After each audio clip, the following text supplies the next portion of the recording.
Efa le miona amintsika ny tokatrano tompoko lasy tompoko avy atao anatin'ity fandarana manokana ity mpifaliana no iarabanantsika rehetra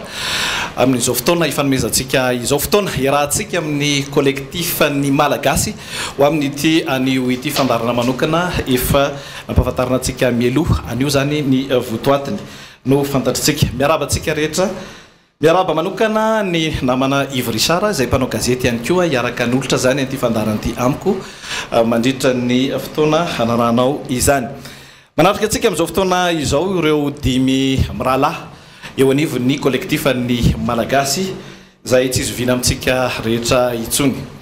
Andriamatoa Robela Andry filohan'ny antoko Anjomara sy Rivo Baovao Andriamatoa Ajo Andreny Anarivelo filohan'ny antoko Malagasy miara-miainga Andriamatoa Jean-Jacques Ratsietson filohan'ny antoko Fahefamividy no ilain'ny Malagasy Andriamatoa Roland Ratsiraka filohan'ny antoko MTS na ny Malagasy tonga saina ary Andriamatoa Taina Razafinjoela izany izay filohan'ny vovonan'ny firaisankina ny Titanrazana eto a Madagasikara izany miaraba tsika rehetra miaraba nareo dimy mirahalahy ihany koa amin'izao fotoana izao Dindinika mba antafitrano resaka ifanaovana amin'ny vahoaka Malagasy amalina izy ireo ny fanontaniana avy amintsika izay zahanay sy ny mpanao gazety Ivrisara apetraka eto zany ity androany ity resaka mahintsy valiteny mazava no ho tanterahantsika ho ataontsika androany izany miarabanao Ivrisara tomboiary Miaraba Yenka tsara koto manantso miaraba nareo dimy rahalahy ihany koa tonga soa ato anatiny aty fandarana manokana iresahana ny fiainam-pirenena sy ny tontolo politika eto Madagasikara ity arak'izay natsitiko zay Yenka dia resaka mahitsy ary valiteny mazava ihany koa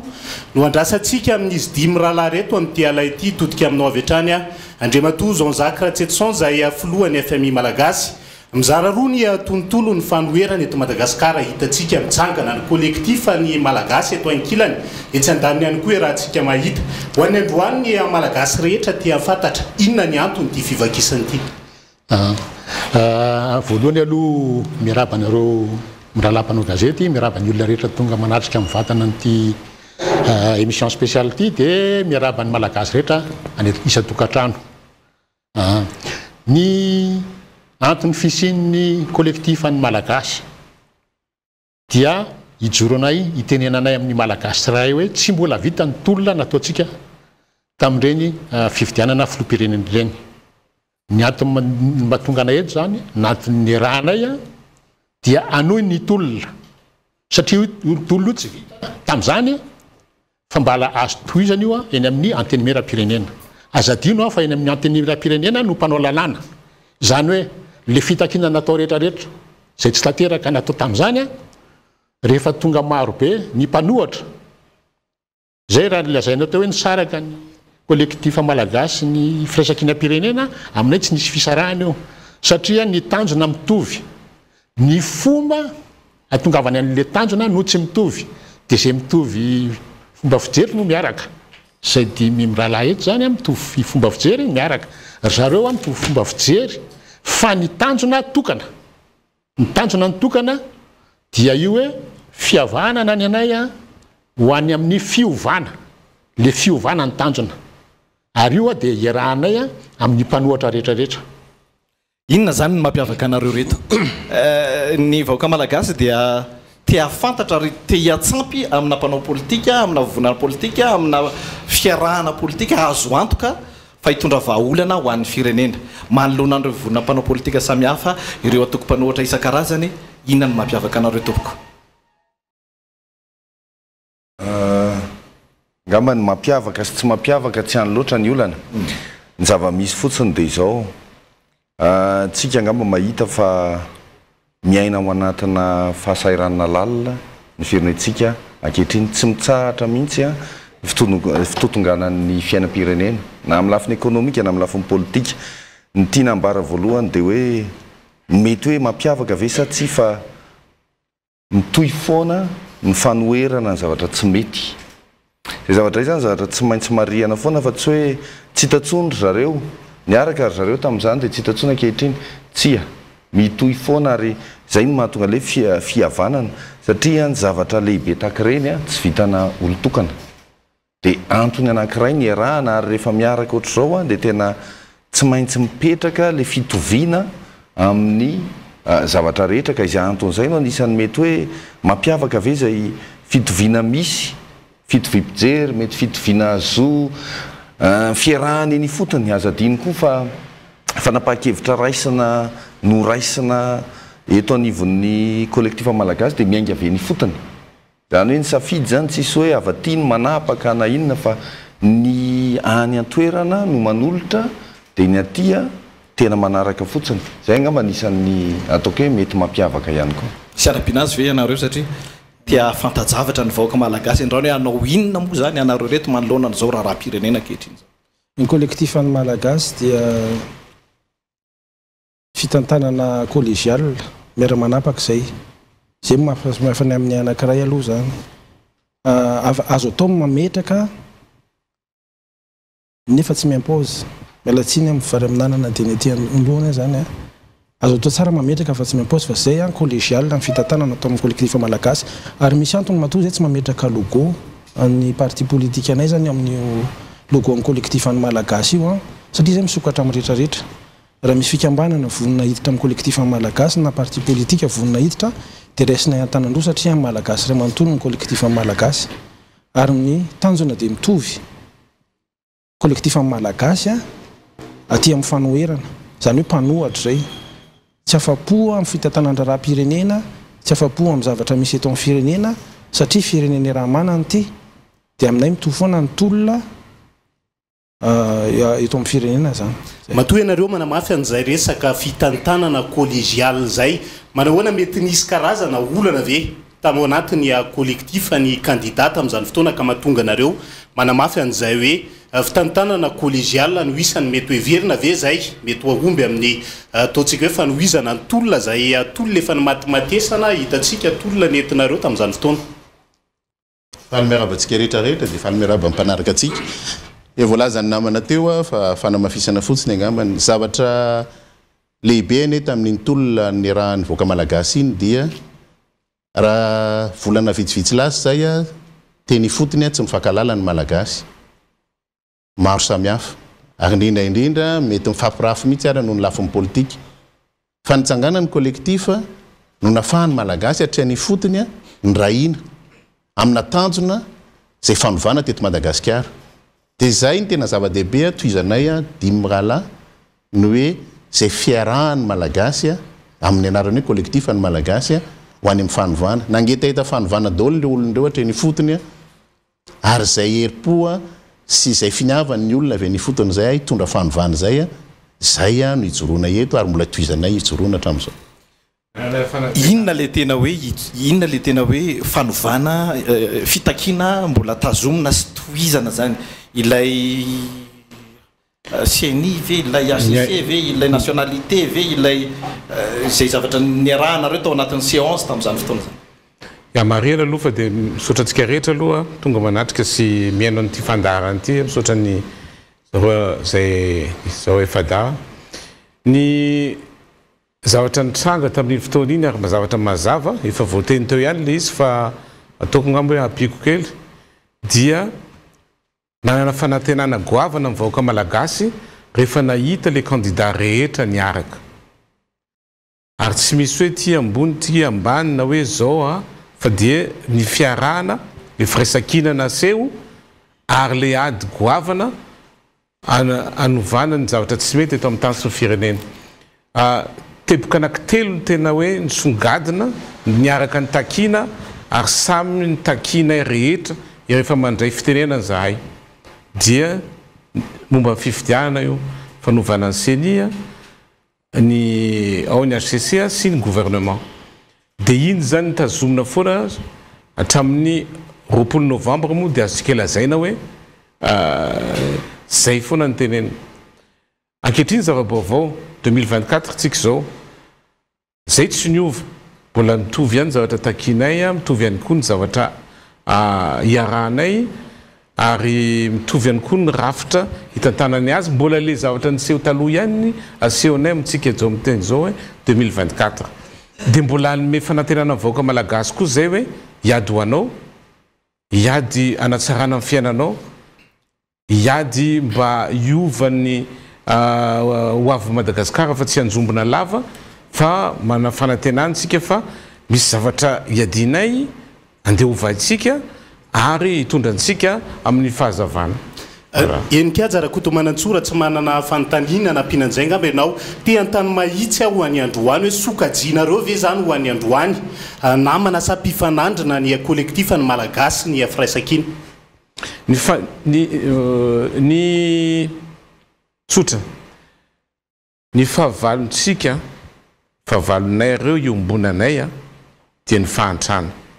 ny fahavalonay iombonanay dia ny fitantanana tsy mendrika ny tsy fanajana lalàna ny fanaparam-pahefana zay ny fahavalonay fa ny sasany tsy fahavalonay fa samy mandeha samy mitady ary zako manokana zako dia natsapa hoe misy fotoana io hoe hatramin'ny 20 novambra zany hoe tsy maintsy mety misy fisarana kely fa io zany tsy azo jerevana hoe zavatra ratsy fa samy mitondra ny tomobily ny entiny samy manana fomba fitondran'ny tomobily fa ny lalakombana ngamba ny mety mitovy ihany. Ny raharam-pirenena amin'izao fotoana izao dia mitaky tena fanazavana ny saim-bahoaka indrindrindra zany ireo 700 isanjato izay na tiana na tsy tiana raha ny zavanisy dia toy ny hoe namaly ny antsonareo tsy andeha hifidy tamin'ireny fifidianana ireny fifidianana nefa tia no atrehana zany inona ny zava-baovao na ny hoe ny zavatra goavana hoentinareo eo anivon'ny kolekitifa Malagasy ho an'ireo vahoaka ireo amin'izao fotoana izao iza no amalen'izay ny zava-dehibe angamba ny araka ny voalazanao teo dia ny hoe ny maro anisan'ny Malagasy no tsy manaika ny zavatra tany tsy tandalana ny soteto tao anatin'izay volana vitsivitsy zay nanomboka tamin'ireny fifidianana ireny. Ozy ianao hoe inona ny zava-baovao hoentin'ny kolekitifa ny Malagasy tsy zava-baovao le izy fa fanohizana araka ny voalaza teo ny tolona napiray any Malagasy tamin'iny fotoana iny. Ino ny tena zava-baovao efa nilazaiko teo le izy ny sambany ange tao anatin'ny tantaran'ny Madagasikara ny hoe misy antoko maro samihafa zay nanana vina hitondra an'ity fireneny ity kanefa nahatsapa fa misy vina iombonana tokony apetraka aloha dia ny famerenana ny Madagasikara amin'ny tany tandalana zay tsika vao mieritreritra ny anao vina fampandrosoana sy hevitra hoentina ampandrosoana ny Madagasikara. Zay ny tena zava-baovao tsy nisy zay ny teto Madagasikara hatramin'izay ary zay ny mbola tohizana eto ny hoe ahoana moa ny afahantsika manangana Madagasikara rapitso raha ny fototra ainganarany kitoto dia amerina n'izay fototra zay ny zava-dehibe aminay voalazan'ny ray aman-dreny sokobe teo ny hoe isan'ny dingana anankiray natsapanay azy dia ny hoe ahoana ny atrehantsika ny fanovana n'ireo lalàna ireo mitady tany tandalàna zay dia manaraka ny ara-dalàna ihany koa dia manaja an'izay zany zay ara-dalàna zay ny hoe aiza ny fanovana ny lalàna rehefa matoa ny mpitondra tsy manara-dalàna ary indrindra tsy mieno an'izay fangatahany voaka Malagasy tamin'ny rotolona ny arahan'ireo dia zay no ataonay tsy maka fahavalo tsy namanay daholy ny ao amin'ny fanoheran'ireo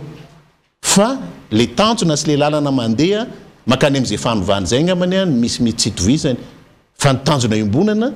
dia mampitsahatra an'ity fitondrana tsy tandalàna ity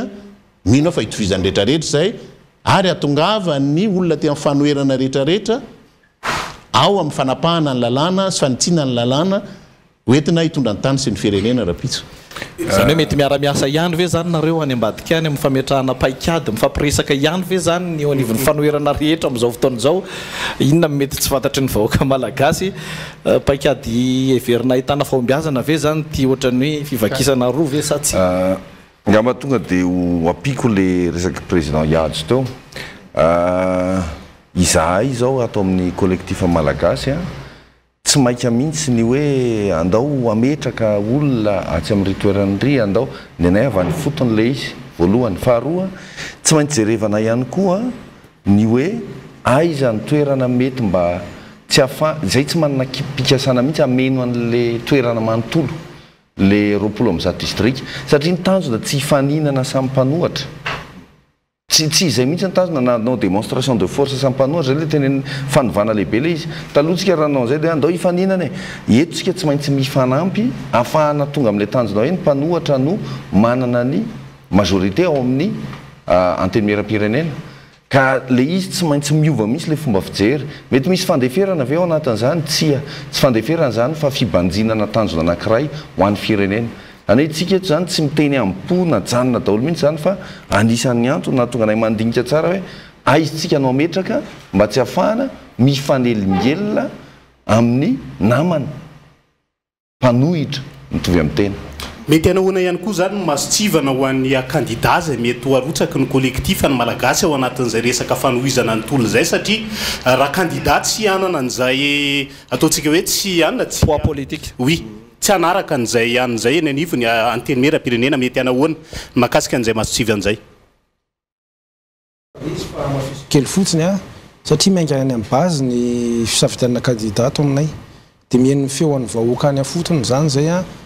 dia misy moa sasany fa manao karazana élection primaire dia miainga avany ny anaran'ny candidat zay ny akamaroan'ny candidat ny teny matsana hoe misaraka ave nareo miresaka ave akasarisary fotsiny hoe tsy omby tomobile ray le olona folo collectif ny 10 candidat dimy mizaka ny tomobile ray dia niaraka izay dimy a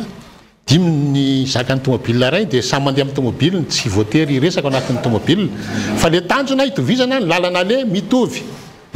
fomba fijery averiko ndray ny fomba fijery fotsiny tsy mitovy fa ny tanjona mitovy le tanjona zay atongavantsika any amin'ny fanovana io fanovana io androany any amin'ny antenimieram-pirenena io no afaka atao any tsinona no manova ny lalàna any a rehefa maro anisa ny mpanohatra afaka manova lalàna manova ny CENI manova ny HCC manova ny gouvernement zay ngeny zavatra ny gaovana be dia zay nataoko hoe aza amin'ny lavolefonytsika malagasy manana fanantenana fa karazana deuxième tour angety karazana deuxième tour ty dia zay nataoko zay hoe aza resahana mihitsy zay hoe misaraka zay na miady zay tsy miady amin'izanisa araka ny tenin'ny président Ratsiraka teo fahavalony voalohany amin'ny fahantrana ivrisara za eto mahatsiaro n'le resaka samihafa tamin'ireny kabary nataonareo masombahoaka reny tamin'ny fotoanany séance a fa amin'izao fotoana izao mandeha ny feo fa aminareo nivon'ny fanoheran'ireo dia efa misy midilina ny ambadibadika any ahafahana mifieny antenimieram-pirenena rahatrizay tena misy an'izany any ary misy fifanantonana samihafa enonay mpanao gazety any rehetrarehetra any hoe ahoana ny tanjona zany dia hoe anaparitahana tanteraka ny mpanohatra dia misy mody manohatra fa nanareo tao anatin'ny séance ary dia efa nandeha zany feo zany ahoana ny mikasika an'izay amin'izao fotoana izao sao dia efa mba misy midilina amina miliara maromaro any dia hoe allo aparitaka ohatra amin'izao ty inona zavatra ny resahanay matetika ary anisan'ny tena zay rehetra io samy teny an'izany tsy voavidy vola manana proof tsika hoe tsy voavidy vola zay ataoko ngamba fa dia betsaka amin'ny proof mety ny sasany tsy afaka miteny ohatran'izany fa tsy voavidy vola dia mazava ary nitanjonay tsy hoe ampiseho fangorokarena fanapara-pahefana sy sisa fa zay mihitsy anisan'ny natonga nyity firenena ty potika satria zay nandalo teo dia manam-pahefana nandalo dia mazava be fa nitanjona dia ny fangorokarena sy fanapara-pahefana dia ohatrany teneniko iny tamin'ny antsonjombe za anisan'ny teny an'le izy hoe nantsony zahay hoe aloha fa misy fifampidiniana fampiresana fa andana manao propagande fa ty nareo dia mazava loatra fa zay tsy nanaiky an'izany ary ny vahoaka malagasy ny arovantsika sy ny tanjonsika dia ny firenena no avy ny firenena fa tsy fiarana olona manao zavatra tsy mety ngamba ny fananaprofan'izany zay rehetra dia toko ngamba fa tsotra be ary anisan'ny vony arrestation monsieur Reception za efa vongadraina noho ny antony ara-politika ary efa tonga ny gendarme mandeha andray ana atao amina toerana anankiray hôtely anankiray mandritry ny adiny ray sasany ataoko ngamba fa niatrika an'izany niatrika olana daholo zay rehetra andro robela anisan'ny natonga anahako ny joro ny teny hoe non ajanono ny propagande satria izy voana grenade ny masony naratra voaterina lefa tany velany dia zany hoe condition de nekeny HCC hoe tohizana foana zavatra ohatran'izany atao terre vain mata zany le zavatra fa ho tsarainy tantara zareo fa mbola tsy vity tia fa dia za miteny aminareo fa niaina zavatra ohatran'izany tsika taloha dia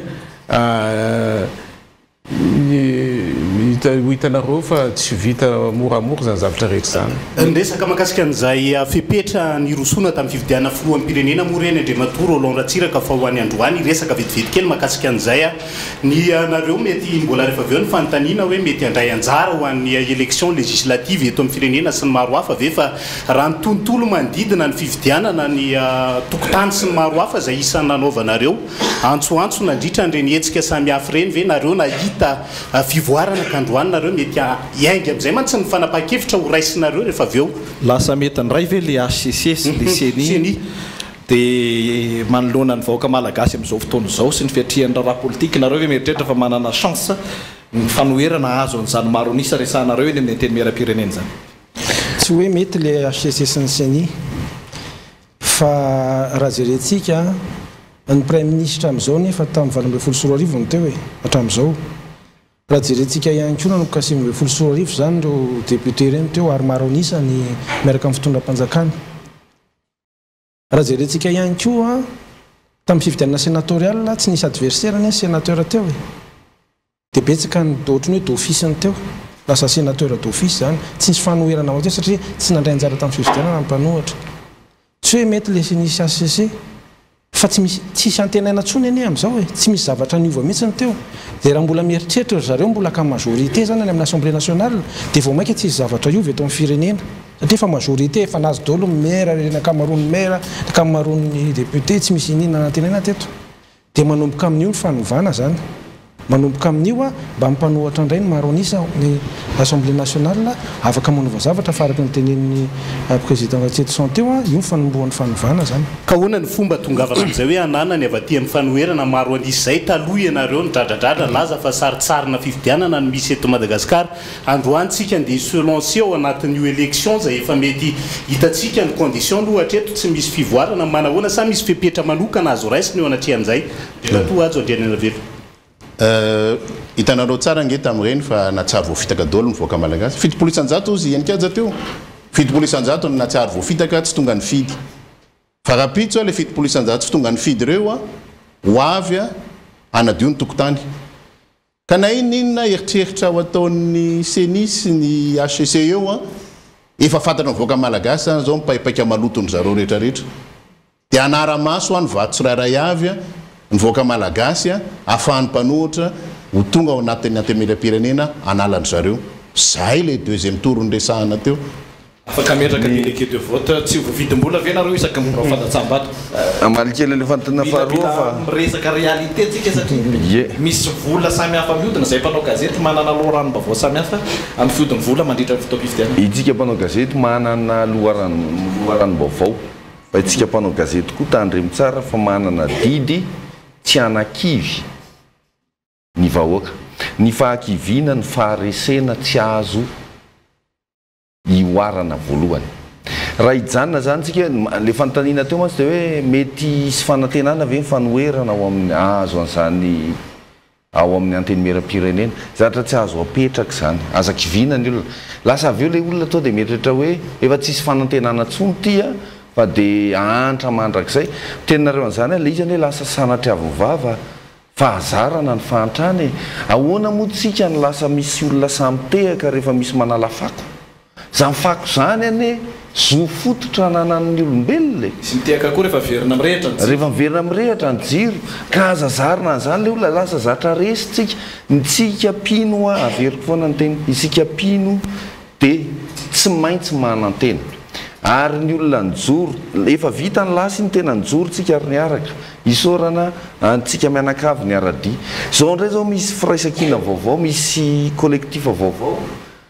tsy azo atao mihitsy ny miteny hoe dia ho aiza nefa fa andao ny asa miandry atsika nodonia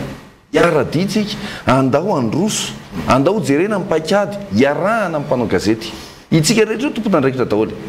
fa sao tsika manana heritreritra hoe andeha ametraka za zany zay mihitsy zatra resako hoe nampitondra fivavahana na mpanao gazety na olotsotra dia aza manampina maso fa manana didy eto amin'ny firenena isika mianakavy dia andao atrehana inona ny azontsika atao inona ny azonareo atao ahafahana manao mangarahara efimpiry motsika no miteny hatramin'izay hoe ataovy mangarahara fitantanana ny bilita tokana fanaovana fifidianana io hatramin'izao le izy a mbola angatahako amintsika mpanao gazety rehetra ajaniko hatreo ny resaka kolektifa sy ny resaka firaisakina zany firaisakina zany hoe anarana nentin'ny firaisakina ny ty tandrazana e fa ajanona treo zany ajanony zany andao vahaolana nodiniana any any zavatra zava-dehibe fa raha tsy zany tsika sanatreavavy ohatrany hoe hifanometsiny eto dia tsy mety zany angambany ya iresaka actualité amin'izay tsika raha mety aminareo dimy mirahalahy ny zava-mitrangy eto amin'ny firenena aloha zany dia hoe mijoro ianareo reo a kolektifa ny malagasy a hiatrika fifidianana ianareo a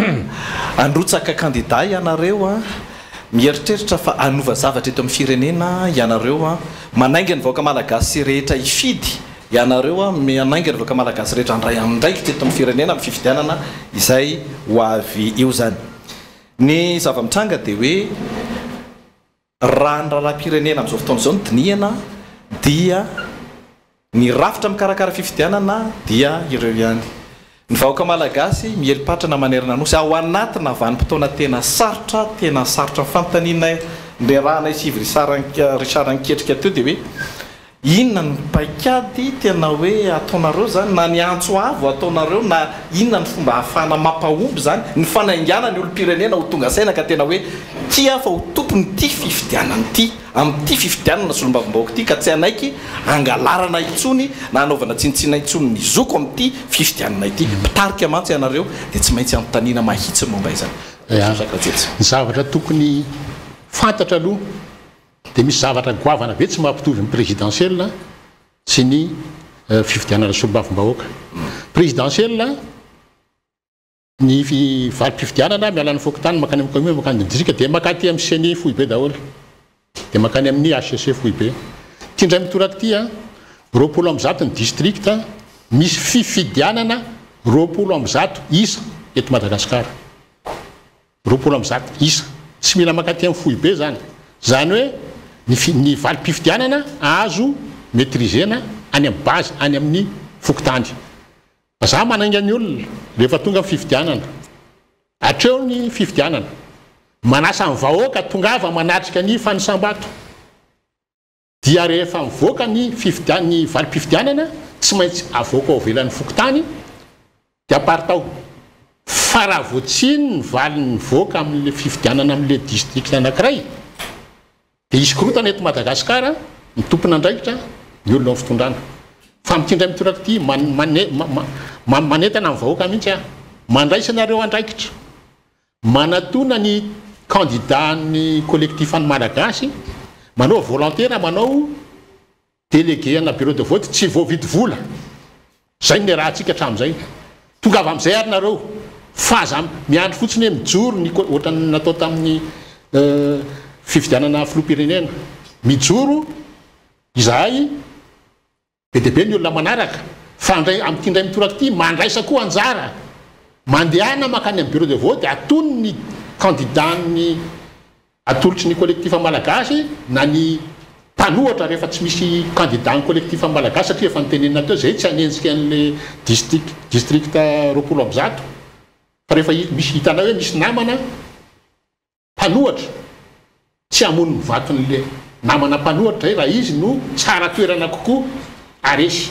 tsy zara ny vato zay dia miantso anareo vahoaka zay tongava atony anjaranareo mandray andraikitra manao an'le démarche atony ny candidat ny mpanohatra tanao fa tsy mitentsona hoe candidat ny kolektifa malagasy fotsiny atony ny délégué amin'ny mpanohatra dia omeo tanana izy dia asa hoy fa tsy voavidy vola tokoa nareo fa raha zay no mitranga mazava azy mandresy ny mpanohatra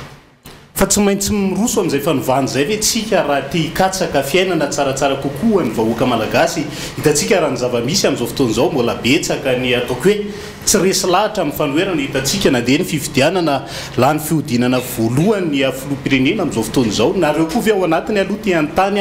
hatreto mbola mitoy ihany le hoe tsy fanekena ary tsy fankatoavana ny filoha amin'izao fotoan'izao io ngamany a toy an'le fanazavana teo nefa efa voavaly ihany fa nareo miralamo tia fantatra mazava tsara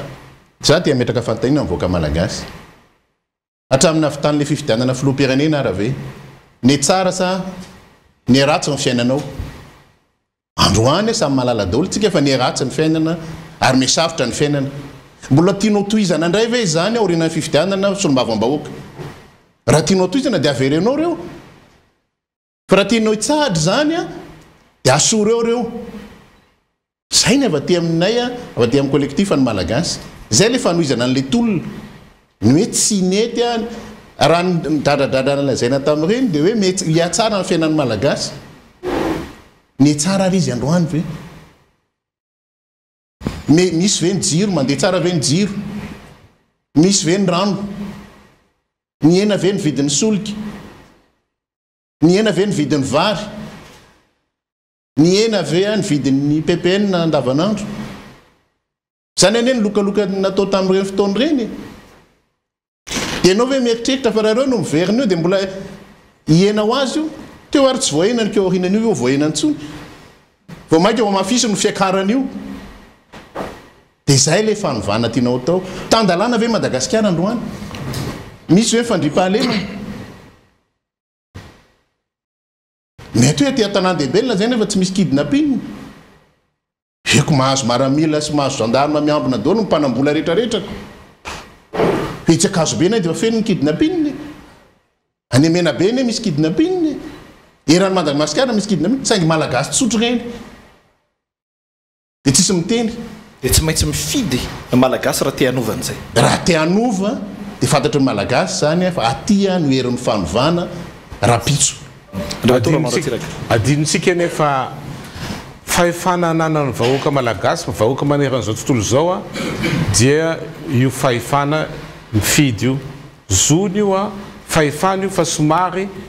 nisy olana le izy eto amintsika satria nidina foana mantsy ny tany fandraisana anjara misy ny fangalaram-bato zay anisany mahatonga ny tany mpifidy midina satria misy ny fangalaram-bato ary efa imbetsaka zay rehetra io samy miteny hoe zaho manokana efa miteny koa hoe victime fangalaram-bato natetika fa tsy azo atao mahakivy zany satria tsika mila mijery no avy ary tsy mahazo milavolefina io ne ady ho an'ny fahafana sy ho an'ny fahazahoana ny adina zo io ne betsaka ny tany velany ny ady nandritra ny roapolo taona tsy azo atao mahakivy zany dia zay zao mihitsy anisan'ny itohy foana amin'ny resaka fiadiana ho an'ny zony malagasy ho an'ny zony olombelona ho an'ny zo fototrisam-batan'olona ary tsy maintsy mandresy io fa jerefo tsara resaka inona ny zavatra ny resany zareo ohatra hoe madagasikara tsy maintsy mandroso madagasikara tsy maintsy mandroso rehefa dininao tsara io teny filamatra io a dia mifono zavatra maro tsy maintsy mandroso izy madagasikara dikan'izany terena ankaterena zany a no ampidirana anatin'ny sainao hoe tsy maintsy mandroso ianao efatra mihoatra ny telopolora tsy nisy jiro tomasina manomboka omaly dia ny anatin'ny sainy vahoaka dia tsy maintsy mandroso ianao ay dia voadona zany ianao hoe tsisy jiro ianao amina labozia firy ny olona miantso anako zao dia amina labozia daholo a tsy manana groupe le ny olona ny cyber tsisy manana groupe reo ny usine sasany reo manana groupe fa lafo loatra ny groupe tsy maintsy ajanona nambenana tampotandro filaminana misy ny jirama tantomasina zany le madagasikara tsy maintsy mandroso tempolo taona zay oui dia avy eo a valomarsa natao tany tomasina fety wa artiste ohatrany isan'andro e madagasikara tsy maintsy mandroso zany hoe le teny filamatra atao matanjaka le feo sy le sary atao mafy be kanefany krosofahana anatin'ny firenena krosofahana ny vahoaka malagasy tsy mampandeha ny jirama tsy solika satria tsy naloa ny pétrolier dia tsy afaka manao réquisition intsony dia telopolo ora zay a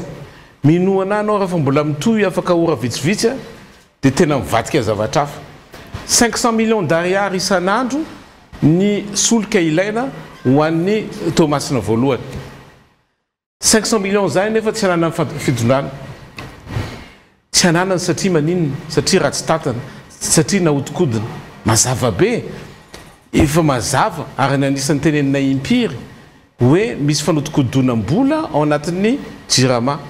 dia mampalahelo moa le madinika ngadraina fa le maventy tsy kasihana tsy sana tenenina mihitsy hoadray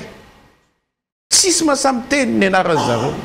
miresaka jirama zay ndray matoralaoratsiraka fa hatrany miresaka fanamboaran-dalana azadiny any majanga amin'ny lafiny délestage dia efa lasa lavitra be koa raha izay no atsiny hoe fandrosoana hoe tsy maintsy mandroso efa mety resina angamy Tomasina dia takizay koa raha iteny fanamboaran-dalana ianao dia tsisy tsy malala eto andrenivohitra misy atsika renivohitra Madagasikara podika daholo lalintsika rehetra tsy atoro an'izany iny 67 hectare iny eo a belera lazaindry zareo fa efa any anin'ny olona moa hoe any hoafindreo Venise ianao zao makany Tomasina mialatsiny sy miresaka Tomasina satria io zany anisan'ny anomezany mpitantana ny fitaterana hoe tsy maintsy lafo ny fitaterana satria zareo mividy pièce mividy pneu mividy zavatra rehetra marina ny azy satria potika tanteraka le lalana raha ohatra ianao camion anankiray ohatra hoe na olona mandeha any adiny 7 ohatra taloha dia zao lasa adiny 12 ary mihoatra an'izany raha ohatra camion donc zany a mbola veriko foana Madagasikara tsy maintsy mandroso izy dia ahoana ary zany le fandrosoana zany le terme fandrosoana kamba misy problème mihitsy ao anatin'ny sainy zareo fo anatin'izay famokarana ianaratra zay satria le terme fandrosoana mihitsy zany misy problème ny azy zany raha ohatra no mikorosofana dikan'izany mandroso zay mihitsy zany tena apetraka zareo amin'ny sainy vahoaka malagasy metsika ny président Jean-Jacques Ratsetson ny fanizana mety tsika tsy mahazo le terme hoe tsy maintsy mandroso fa ny tianytenenina angambany tsy maintsy mandroso any amin'ny fahantrana lalina zay ngamba ny tianytenenina fa tena makany izy mihitsy dia tena tanteraka le hoe tsy maintsy ka ao anatin'izay indrindra resaka volonté ny anany tiako anontaniana volonté politique hitantsika nitetika asagoavana ndrary ny resaka famatsiana herinaratra ny projet volobe sy ny asaofika zay efa tokony opérationnel tamin'ity taona 2022 ity saingy hitantsika ny fanazavana ny entin'ny filohany anteny mirapireneny ireny laza fa tsy rafitra olona ny ataontsika fa olona ao anatin'izay indrindra no tiantaniko hoe le volonté zay mihitsy ve anisan'ny vetivety iza le olona anisan'ny teny ako a tamin'ny anteny mera-pirenena tamasiny ministre ny angovo sy ny arenakibony tany sy madame ministre ny fitantanam-bola dia ny teny ako hoe fa manina tsy ny avin'ny filoham-pirenena ny barrage volobe zay hitondra vola 500 millions $ d'investissement fa nanina tsy atao siny zany ve dia tsy fanapotehana firenena ianao solombavam-bahoaka afaka nandonda tabatra ianao tao amin'ny anteny mera-pirenena tamin'izany fotoana zany nandona latabatra dia heritaona taty afara izy zay vao taitra alohan'ny fividianana zay vao natao sony le izy andriamatoa andry Robel atiosika kely angamban'izay a nitsikatry fotsiny dia zay zavatra raisin'ny fanjakana rehetra dia simba daholo manomboka amin'ny jirama io zany a zay volobe saofika zay efa niovaova le olona onaika sinonao sony tamin'le projet nefa tsy mety tanteraka mihitsy le izy mijery ny autoroute io zao fa nisy volany dekesena atao any amin'ny 70 millions de dollars tany la diso ako 300 milliards d'ariary lazaina fa vita alohan'ny farany taona le izy 80 km hatramin'izao na 100 mètres raha tsy misy zay afaka moahana vola zany avoaka daholo ny any amin'ny fer hitantsika ireny ny ary Madagasikara somary aritra kely fa mialatsiny ny ary Madagasikara zao hitantsika mifampiteny nisy compagnie teto zay moa tao anatiny Madagasikara Airways niasa efa taona sy tapany teto efa taona sy tapany tsy misy problème zany mihitsy fa rehefa tonga moa fitondrana dia nitenenina fasy zay hoe tonga eto zay dia alaka tonina ny société anareo ny antony fotsiny ara-politika ary nitenenina fasy ny resahako fa tsy tamin'ny téléphone na mail fa nitenenina fasy hoe akatonay io nakatona ny société Madagascar Airways compagnie aérienne teto manao vol mandeha la Réunion Comore mbola feno ara ny olona mandeha Comore nasaina nidina teo ivato fa hoe mijanona fotsiny nareo fa tsy mandeha tsony dia nilazaina nefa tany amboalohany tamin'ny créena ny compagnie hoe mamotika ny Air Madagascar nareo zay mivoiziny zareo reo mifitondrandreo ma tsy nivoy an'izay tamin'izay aiza kory iza zao no namotika ny Air Madagascar misy baka plus 24 reo mandeha monsieur téléphone dia miteny foana dia moa manarina compagnie aérienne fa nakaiza liko nitika ny nosy tika tsy manana vol international akory tika na anankiray ary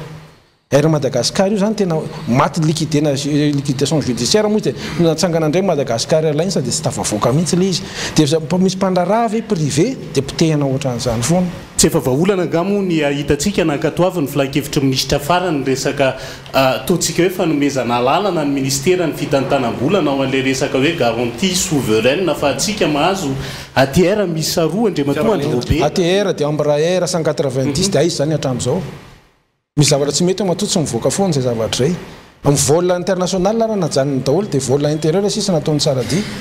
Madagascar Airways zany ane 300 000 ariary makany Tamatavy mbola miaraka amin'ny anka anaty roplanina mihinana ny mpandeha zao bonbon sisa nomena ary ny tarifa nefa lafo be mihoatra amin'ny firenena hafa mihitsy nytika zany ka zay na toko hoe secret koa zao maty climat des investissements zany potehana dia reny nefa fantatry ny mpamatsy voly resa-pireneny reny dia lasa makany firenekafa izy tsy mety investissement direct étranger mihitsy inona ny oentiny solombavambahoaka avy aminareo rehefa lany amin'ny fifidianana ho avy eo oentina manovana izany ambiance économique na climat économique makivina tsy maintsy manoya ny ady ary ny fampafantarana vahoaka malagasy hoe tsy mety ty ohatra meko fotsiny zao dia la vanille zao rehefa nikapoka latabatra zay hoe tady anao monopole ny lavani reto olona reto dia tsy vitan'le monopole fa ekeko fa potika ihany koa le sehatra satria nidirany zareo fa ny monopole ny vani dia tsisy amintsika amin'taon'izao fa be dia be ny olona afaka misehatra lavani fa le sehatra aloha potika no nidirany zareo dia lasa potika le sehatra jirofo be dia be ny olona tsy mahazo agrément export za zao dia anisana anao exportation na vani ary anisany voalohany nandritra ny fotoana maromaro fa tsy tianao kitiana ntsony le sehatra satria tafiditra anatin'le izy ny politika any zavatra loza ary goavana jerevinao reo fa nareo mpanao gazety manaova fanadiadiana fa ny le héroïne trafikana héroïne tratra farany teo dia tamina entrepôt na jirofo zany hoe misy fidirany ve ny olona manondrana jirofo sy manao trafikana héroïne baraingo io fa io baraingo io teneniko aminareo fa manaova fanadiadiana tsara nareo fa zavatra mampalahelo eto amin'ny tany sy firenena ary za zao dia anisan'ny mahafantatra an'izany tafiditra lalina be Madagasikara amina trafikana cocaïne sy héroïne tafiditra lalina be mihitsy hatramina tongavan'io fitondrana io tafiditra lalina be tsika amina trafikana héroïne sy cocaïne zay ihany ny afaka teneniko fa nareo mpanao gazety manaova ihany koa fanadiadiana satria maninona mpanao gazety vazaha manao fanadiadiana mahafantatra an'izany daholo tsika mpanombo gazety malagasy tsisy miresaka momba an'io ary ny fitondrana moa zany dia tsy resaka satria io zany raha vao tsy miteny ianao dia dikan'izany so anao anatiny so anao mandainga amin'ny teny anao fa tsy normal izy tsy teny tsy normal izy tsy teny hoe hiadivanay io zavatra io ohatra fotsiny zavatra kely tsisy dikany be fako be tantananarivo fitondrana tsy miresaka fako mihitsy hitatsika rehetra le fako maimbo manino hitatsika rehetra tsisy miteny le fitondrana satria manina tsy miteny satria avy aminazy mahatonga n'le fako efa nisy hoe folo andro anadiovana ny tanàna sisy efa 10 taona ianao mitondra firenena après 5 ans ianao mitondra firenena ve dia hiteny andrano hoe diovantsika amin'ny fako non misatra fena angambany amin'izay voalazany namana rehetrarehetra zay dia tsotra tsy mitsinjo no avy nyty Madagasikara ty mihitsy ireo mpitondro ireo ary tsy vaovao ane zany izy misy nefa nyteny hoe naka nationalité izy any velany tsinjovany no avy ny zanany dia mazava ho azy zany fa tsy mahataitra azy ary tsy maharary azy mihitsy ny ainany malagasy amin'izao fotoana izao fampitehana ny orinasa malagasy fanampitehana mpandraraha malagasy ny fianarany zanaka malagasy gadraina ny mpampianatra ampitahorina ny mpampianatra ny fitsaboana izy mitsika reto tsy mitaitaina satria efa tsy eto tsony no aviny efa tsy eto tsony satria ny tahanana rehefa karakarainy ho any ivelany dia izay ilay ilana anohizana an'ilay tolona ho an'ny fanovana ary faran'izay angena ny tokony anatanterahana an'io amin'ny alalan'ilay fifidianana ho avy io amin'ny alalan'ny rehetrarehetra andriamato tahina rasafinjelona rehefa avy eo dia omentsika ny Jean-Jacques président Jean-Jacques ty zavatra ty tiako hazavaina foana isaky ny mandray fitenenana hoe ny endriky ny fanapaream-pahefana voalohany a dia ireo solombavam-bahoaka ireo fa aleo hazavaintsika ambangivangony kely 2 minitra 3 minitra ny tena andrasana ny asa voalohany an'ny solombavam-bahoaka dia ny fandaniana ny volavolan'ny fandaniana ny volam-panjakana loi de finance miaingy any a ny zavatra rehetra dia mivoaka ny vola soratanao a vola be a raha maheno an'izany 7000 8000 milliards zany tsika tsisy dikany zany a vola be ny ao dia rehefa mandeha ao zany le izy a dia zavatra resahana voalohany raha solombavam-bahoaka tena izy dia hoe ianareo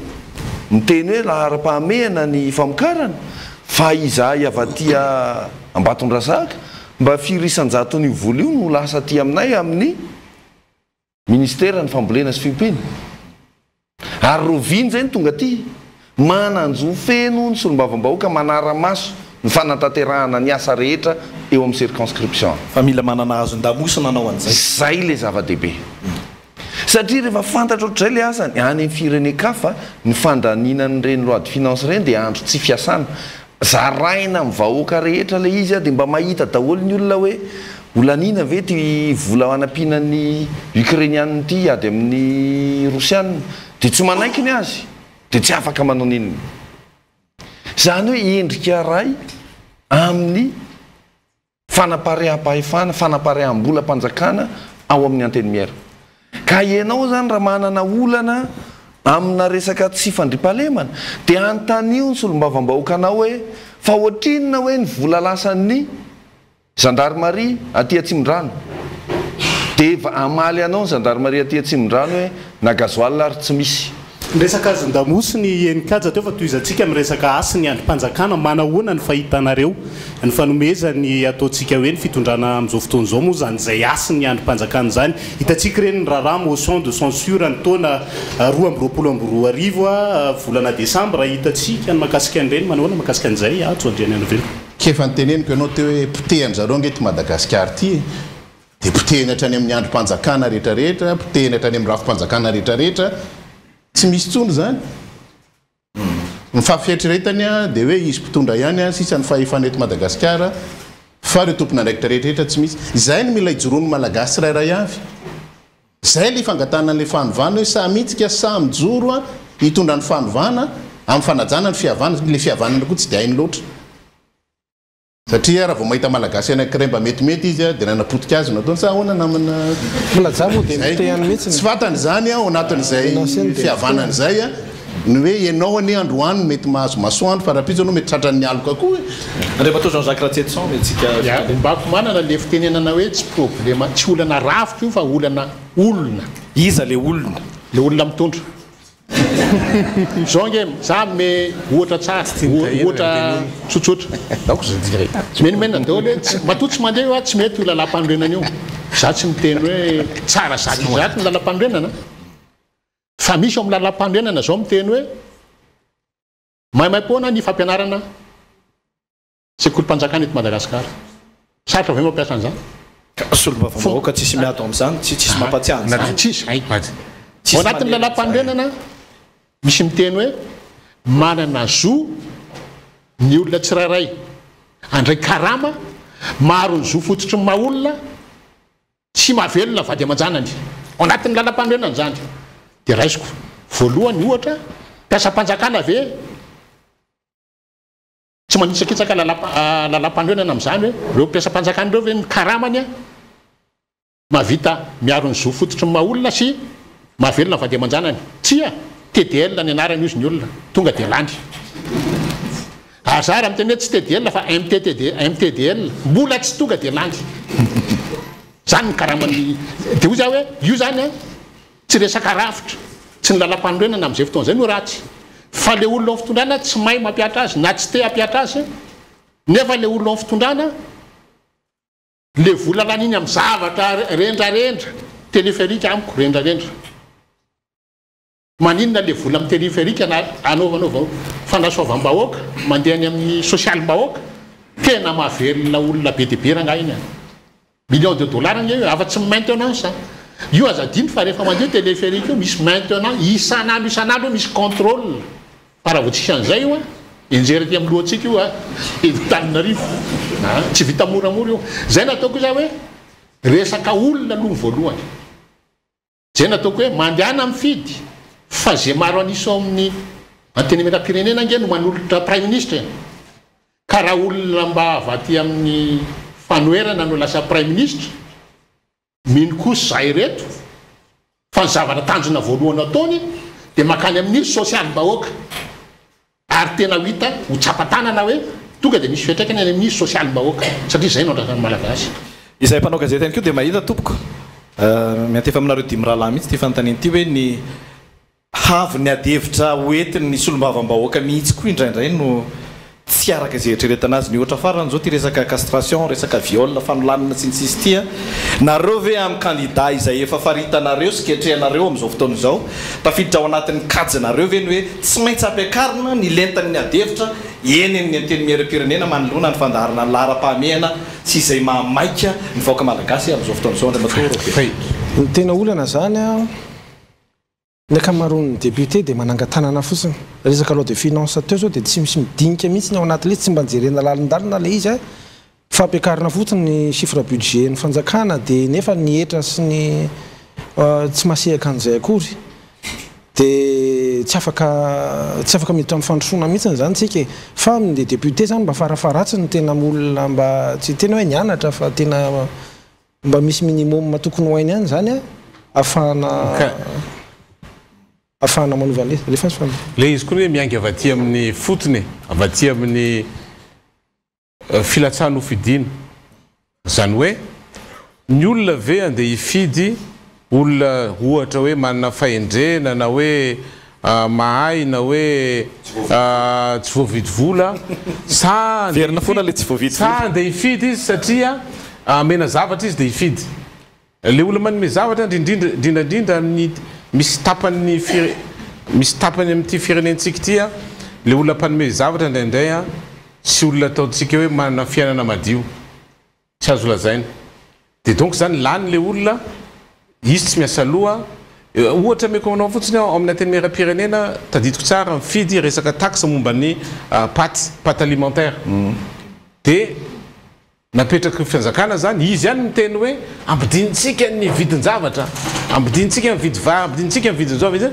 ampiakariny ny taxe momba ny pate alimentaire dia zany isan'ny teny hoe nareo ty mandrora mentsilany ampiakaranareo ny taxe momba ny paty nefa ny vahoaka zao raha vao tsy mihinam-bary izy dia mihinana paty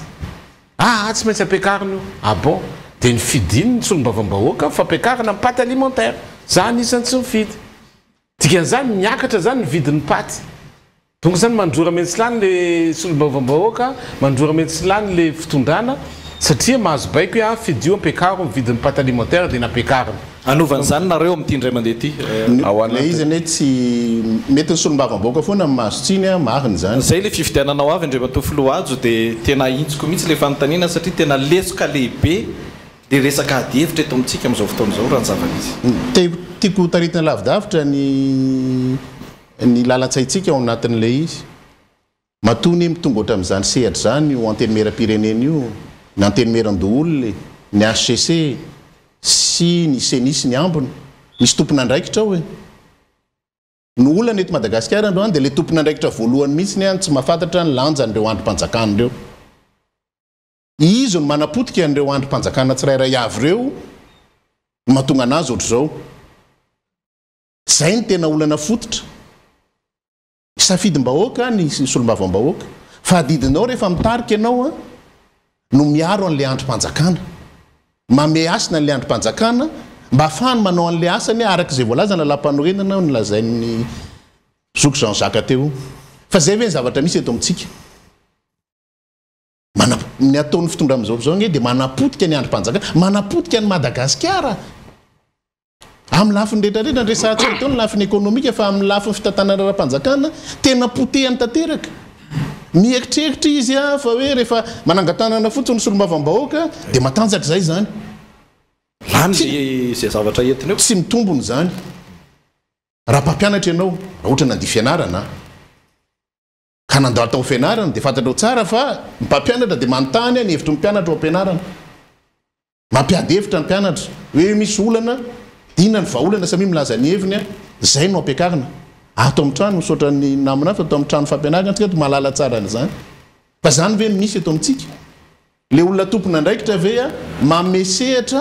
ny olona tsirairay avy ahafahany maneho ny hevitra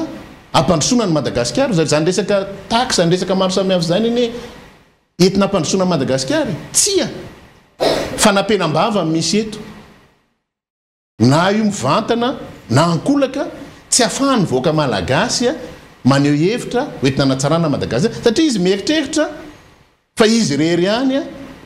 malagasy na tsy manana zoam-pirenena ary izy dia zay zavatra zay a no manimba ary zay no mapotika nyity fireneny ity androany dia zay mila fanovana azo omena tsiny daholo ny olona adinonareo fa ny tena tompona ndraikitra ny tsy fampandrosoana Madagasikara dia mitarika tompoko mitarika voalohany ka Madagasikara tsy maintsy mandroso na ajana na tsy ajaina le lalàna na ajaina ny lalam-panorenana na tsy ajaina tsy raha rano io fa tsy maintsy mandroso Madagasikara io zao hitantsika tsy maintsy toerina ny lalàna tsy maintsy tsy ajaina ny lalàna tsy maintsy apetraka ny gouverneur tsy misoratra anatin'ny lalam-panorenana ny gouverneur ary ny joro zay hoe tsy mety io tsy naharany zany fa tsy maintsy apetraka foana le gouverneur resaka castration ianao teo a jerevy tsara ny ataoko hoe célérité tao amin'ny fandaninana iny lalàna iny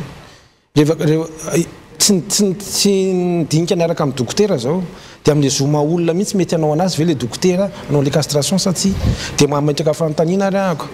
raha manao viole zany a natao castration le olona miviole lalam-panorenana natao inona raha tapahana ny tanany ve tsy miverina manolotra lalam-panorenana izy raha ohatra tapahana koa ny tanany a hoe zay mpangalatra angamba dia tapahana ny tanany ivote lalàna zany ve tsika dia tsisy mangalatra ntsony eto amintsika zay manao kolokolo tapahana ny tanany dia ahoana mitovy aina ane zany fa ny castration ve mety amin'ny célérité amin'ny fandalinan'le lalàna tiako hipetraka en plus misotranao article 8 momba article 8 amin'ny lalam-panorenana miteny hoe nul ne peut être soumis à la torture zany hoe ianao zany a tsy afaka mikasy tanana olona na mpangalatra io na inona zany a tsy azo kasinao tany izy a tsy azo daroana izy malatsiny amin'le teny a tsy mahazo objet na violence zany zay ny lalam-panorenana kanefany a anatin'le lalàna momba ny castration a dia misy le hoe tsy maintsy didina le olona zany ary jerevy tsara fa za zao dia anisany nandalo fitsarana zay tsy mahavita azy dia nygadraina fotsiny amin'izao dia rehefa navoaka dia tsisy nina ianao fa mahazo voaka mahazo mody après 6 mois zany hoe za zao dia mahafantatra hoe fitsarana eto amintsika eto a dia fitsarana zay baikony kolikoly baikony zavatra tsy mandeha amin'izy dia ho avy zany ny fotoan'andro zao mialatsiny amin'ny tenan'izany hoe rakoto nanao fanolanana nefa rakoto tsy nanao nininina fa rakoto nanao fanolanana amevo 10 millions le mpitsara dia tonga dia castrena rakoto zany hoe maro zany lafinjavatra tsy voajery le débat valopolo isanjato ny fanapa-kevitro ny fitsarana tompoko dia miainga avy amin'ny kolikoly fa tsy miainga amin'ny zavatra marina donc tsy maintsy misy ihany koa ny kolikoly momba ny fanolanana io satria mandeha le castration dia efa tsy tiako bika tsy tiako tare rakoto a dia alefako any hoe rakoto ane ka nanolana ny zanany any ay anamikely fotsiny efa tsika koa tsy mahazo voafitaky ny zavamisy ao anatin'ny stratégie misy ankehitriny a ny famadibadiana ny saina diversion ny ilazantsika azy nisy an'le resaka biby natsofoka ny resaka castration fantena olana ne tonga dia tsorina maro be loatra ny olana tsy voava eto amin'ny firenena meko ny antony raha te hamaha olana dia jereo foana ny antony re olona dia mipetraka foana eritrerititsika tsy manaiky fa mifaninana hoe tsy maintsy zany lohany hitanareo le mandeha le adihevitra any amin'ny tambajotra anao trany na resy zay le mpanohana io zany le mpanohana an'le any na resy lava jusqu'à andraso aloha hoe na resy fahantrana ve nareo fa raha mbola hifaninana amin'olona foana ny tanjony io any mahatonga amin'ny fitondrana mamorona mialatsiny afa tena hitsy fa mpanantenana tsy misy oviana moa no lanceny zao flyover zao teo anoso zato nanaovantsika pelledoffre oviny ty tanàna tsara Tanamasoandro oviny ny autoroute efa voateny teo ny gasikara aza adino andro ny fahaleovatena enina amby roapolo jona no nanaovana ny fanambarana zany hoe tena nitodika taty tokoa ny mason'izao tontolo zao tamin'iny satria andro ny fahaleovatena andro malagasy rery ny 26 juin de teo tsika no ny teny hoe teo mpitondra tsika no ny teny hoe anamboatra ozinina na fiarakodia ohatrany hoe gasikara tena vita mihitsy ny miteny hoe vitany mihitsy miteny hoe aleo aloha mandainga mba handresena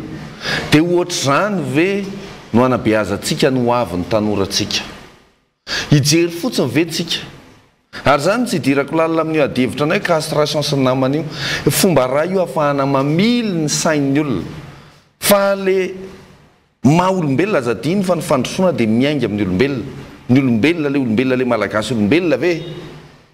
manana zo fototra ao anatin'izany amin'ny politika ny fahafahana miteny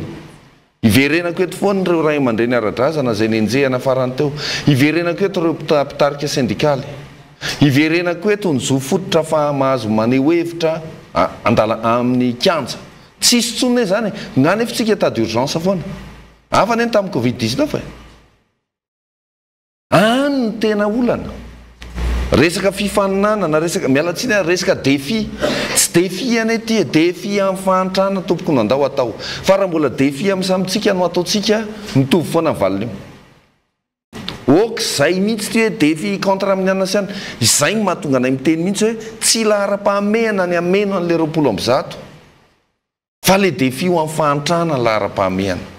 tsy faninana amin'ny ranona ny tanjona fa raha mbola izay de nefa zany lasa mialatsiny fa tena ho ataoko amin'ny teny vahiny mihitsy lasa fierté an'ireo mpitondra kehitriny mihitsy zany hoe resinay ry anina azafady amin'ny politika any tsy misy resy hevitra ny rany tena izy tokony anao fanambarana amin'ny ainao manjery mihitsy mialatsiny amin'ny malagasy ny mpitondra amin'ireo zavatra tsy nety ohatra amin'ny famonoana ny air Madagasikara io vokadozana io amin'ny économie malagasy tehaka betsika miteny hoe naka air Qatar ore olona mahamono ny malagasy any atsika fantaro tsara fa nidika amin'ny fahafatesany air Madagasikara ane dia nidikan'izany tsy hisy tsony ny compagnie régulateur de prix ny compagnie manome ny hoe Madagasikara makany apita ataotsika 570 euro ohatra dia rehefa tratran'iny ny compagnie sasany tsy afaka mapakatra fa satria mipetraka le orinasa régulateur de prix novonoiny zay orinasa zay inona vokany ametraka prix arak'izay tiny ary za miteny anareo an'izany Paris New York 12 sa 12 heures de vol efa misy zao le compagnie low cost mo filaza azy reny 200 sa 300 euro dia gaga ave nareo makatea Madagasikara 1200 1300 euro nefa mitovy ny alavirana inona vokatr'izany amin'ny fiainana malagasy so nareo mieritreritra hoe tsisy idira malagasy zany fa malagasy tsy mandeha avion azafady reo olona misehatra rehetra amin'ny tourisme zany manomboka izao dia tsy hitodika amin'ny Madagasikara intsony satria sady tsy vitany lafiny aty fa rehefa eny an-dalana mitahitaina amin'ny dahalo rehefa eny an-dalana mitahitaina amin'ny lalana simba ny hoavin'ny tourisme eto Madagasikara mihitsy no potika reo guide touristique reo mpanao location na 4x4 rehetra reo anana olana avokoa enikajara kotomanantsoa isany resaka défi an'izay présidenta ina fa isany mila anaovana défi any koa amin'izao fotoana izao ny ady amin'ny fahantrana ny resaka famoronana asa sy ny famokarana eto Madagasikara manoloana ny vitangany vidim-piainana sy ny resaka fahefa-mividy ny isam-batan'olona amin'izao fotoana izao ho anareo ataontsika hoe antoko misy adimy kamba natao anatin'ny kolekitifa amin'ny malagasy manana vahaolana ve nareo manoloana an'izay vahaolana voalohany aloha dia efa voateny teo ary dia ny resaka climat des affaires izy moa ny manome asa zavatra anankiroa ihany le vaolana manome asa ny olona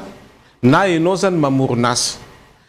ny olona manome asa sy mpanome asa anaovana redressement fiscal daholo tsy misy orinasa eto Madagasikara tsy nahazo redressement fiscal Dindin ianao manao 1 milliard de chiffre d'affaires anatin'ny taona anankiray zany hoe manao 100 millions d'ariary isam-bolana chiffre d'affaires tonga dia petahany 10 milliards d'ariary de redressement fiscal dia voatery ianao manao risoriso négocier am'le DG na négocier am'le madame efa malaza be igny na négocier am tsy haiko iza zay ny zavatra ataony olona zany ny fiainatsika zany faharoa manaraka an'izany tsy afaka manao embauche ny olona satria tsy compétitif satria tsy afaka miasa amin'ny tokony izy dia matahotra lava dia tsy miroborobo zany ny sehatra ny orinasan'olona rehetra ny orinasa malaza io ohatra anankiray zao orinasa manao pétrole 3 millions de dollars 3 milliards d'ariary ny redressement fiscal la azony 3 milliards d'ariary azafady 300 milliards d'ariary ny redressement fiscal la azo ahoana moa izy andeha morinasa am'izany matahotra izy ary te hiala eto Madagasikara satria mahazo redressement fiscal ngeza be mihitsy donc zany le climat des affaires resany isan'andro io zany tegna potika tanteraka dia ny olona zany tsy manana fanantenana mihitsy hoe mihatsara ny business dia ny faharoa ianao zany olotsotra tokony hoe amoronasa ianao raha ohatra ianao zany tsy te andeha hitady asa na hoe tsy manam-potoana na hoe tsy afaka mahita asa ny misehatra hafa drindray ohatra ianao efapolo taona mahery na hoe 10 taona mahery dia tsy anasa ianao tsisy olona andeha haka asanao ntsony fa ianao zany mila mamorona ny asa ianao amorona asa am'izay inona ny sehatra amoronanao asa minoana anao fa vao mamorona asa ianao dia tsy maintsy manao taratasy tsy maintsy mandeha any amin'ny fisika tsy maintsy manana nif staty ianao vao manana nif staty ianao dia fitadiavan'ny problème zany zavatra misy eto amintsika eto ka dikan'izany raha ohatra zay mahazo fahefana bebe kokoa dia mazava loatra ny zavatra ataonay dia tsy maintsy avela zany rehetra tsy manjary zany zay efa fomba fanao mandritra ny folo taona zay dia tsy maintsy mitondra zavatra tsotra faran'izay tsotra ny andraikitry ny fanjakana tompoko dia ampiroborobo ny sehatra tsy miakina ny andraikitry ny fanjakana dia iresaka aminao hoe inona ny tokony ataonay tokony ataonareo dia avelao any io resaka taxe momba ny zao ohatra volamena zao nasiany zareo taxe le volamena dia mahazo mandefa entana daholo nareo zay te hanondrana volamena zao dia mahazo manondrana volamena kanefa mifitaka le zavatra izy tiako orinasan'ny zareo ihany le namena le autorisation orinasan'ny zareo ihany le izy ary le orinasan'ny zareo mahazo manondrana io tsy mandohan'le taxe dia ny sasany zany le andeha andoha taxe vao baraka satria ianao andoha taxe vao maika zany lafo le entanao nefa ny atsy tsy mandoha taxe donc zany fitaka tena mampalahelo ao anatin'izay mantsy ilay fijoroana ho an'ny olombofidy izay andrasana amin'ity fifidianana solombavam-bahoaka ho avy ity efa nyresaka kastina ihany ivy Richard teo fa aintsiko le tsy aintsiko fa anteriko ilay fanontaniana zany hoe efa mieritreritra ve nareo miaraka amina volavolan-dalàna matotra miaraka amina foto-kevitra matotra ivondronana satria hiaraka anohana an'izay kandida arotsaka reo avy anareoreo amin'ny fifidiana solombavam-bahoaka farany io mba tsy ho solombavam-bahoaka anaiky andray malety no amin'ny fanapa-kevitra zay raisina ny ao anivony anteny miera-pirenena anankiray zay ao anatin'izay le rôle na ilay asa io fanaraha-maso ny asany mpanatanteraka misy paikady ve tompoko avy aminareo mpitarika ny toko politika zany tena ahafahana hoe manery ny solombavam-bahoaka anareo mba azahoany vahoaka antoka n'le olona arotsaka reo fa amin'ity ndray mandeha ty dia tena iova ny fomba fiasa amin'izay atao hoe fijoroandra solotena ny vahoaka malagasy ho arofanina manoloana n'ilay fahefana-panatanteraka eto amin'ny firenena izay nambaranareo teo ny fomba fiasany nambaranareo teo ny amin'ny hoe famitehan'ny firenena amin'izao fotoana izao voavelako ny namako amalan'izay fanontaniana rehetra zay rehefa aveo fa amalikilan'le fampananana asan'le sahanao teo inona nataonareo ny formation ty amin'ny ahako manokana efa misy aloha efa rotona sy tapany fampianarana ny olona le ho tena andraraha satria tsika atao anatin'ny beazy na amin'ny hoe manamboatra CV dia mandeha manatra CV makany amin'ny orinasa lehibe jeolitafavoaka fa tsy nampianarana andraraha loatra tany ampianarana ka anovana génération ny fomba fampianarana asa io zany mba le tena ny olona satria 20 isan-jaton'ny olona ataoko hoe population active tonga dia tsy misy atao tsy misy atao reo olona reo zany a nefa manodidina ny 300 000 400 000 isa-taona reo zany tonga amin'ny marché du travail dia hoaiza daholo nefa reo olona reo politika mpanjakana tsy misy mihitsy tsy misy sorotra mihitsy zany nareo efa nahita PEM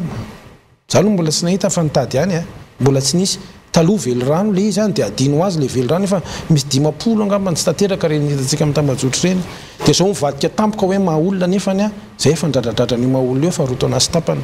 ka misy antony reny fampianarana antsika reny hoe mila mahay mitady le olona mamelona ny tenany ary io a misy toy vakana ohatra anankiray fotsiny raisiko a raha mampianatra fromage olona zao zay a